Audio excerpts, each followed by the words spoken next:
When the first solo Wolverine came out and introduced its cinematic version of Deadpool for the first time, played by Ryan Reynolds, I was not too familiar with the character at the time. So when I did finally read up on the fourth wall breaking origins for the Merc with a Mouth, I wound up sympathizing greatly with the fans who felt wronged by such a weak interpretation. Boy, can I sympathize. Flash forward many years later, when an animated proof of concept for a new standalone reboot leaked online, garnering tons of praise from the online community, which led to the studio to greenlight Ryan Reynolds' R-rated labor of love that not only got the character right, but also became one of the highest grossing, best reviewed films of that year. Hell, it even managed to snag a few Golden Globe nominations, including Best Picture, something that rarely happens for most comic book superhero films. And that brings us to its most anticipated follow-up, Deadpool 2, where God's perfect idiot makes do on his after-credits promise from the first film by introducing another comic book favorite to the big screen in Josh Brolin's Cable, a cybernetic soldier on a mission to course-correct the future by traveling back in time to kill the kid from Hunt for the Wilder People. For no other reason but to make this a family picture, Deadpool wants to save this bad egg from getting knocked off, and acquires the help of the only two X-Men that can tolerate being in the same space as him for more than 2 seconds, as well as a woman with a pretty remarkable power of luck, his trusted cab driver, and a guy named Peter.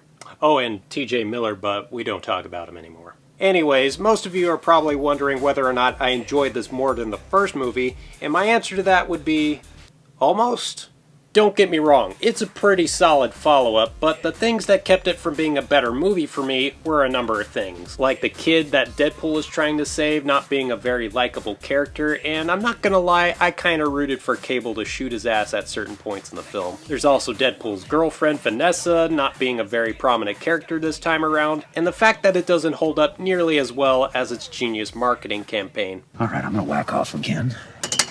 That's right. That feels good.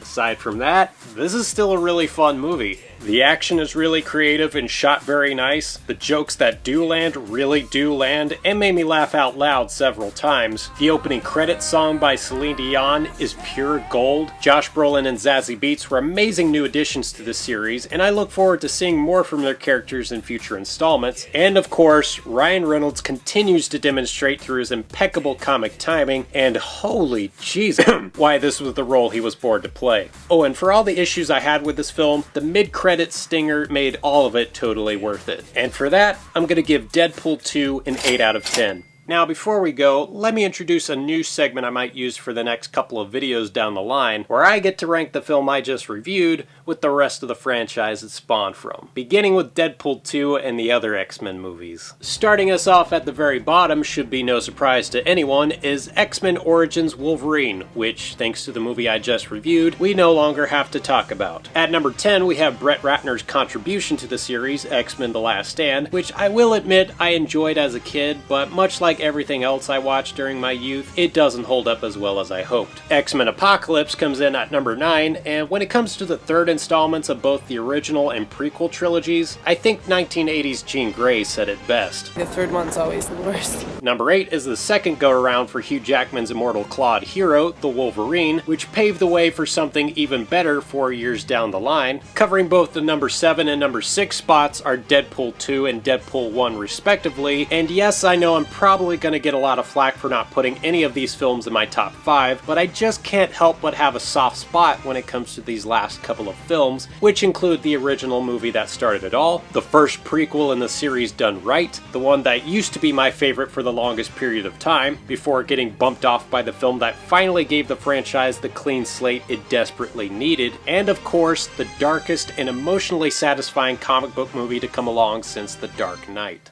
And that was my late review for Deadpool 2 and my entire ranking of the X-Men series so far. Did I get anything right, or was I completely off in some areas? Let us know in the comments down below, and tell us what you thought about Deadpool 2 and how it compares to the rest of the X-Men franchise. And as always, stay tuned for more late movie reviews in the near future, but until then, I'm the host, and I will see you next time on another Midnight Movie Madness.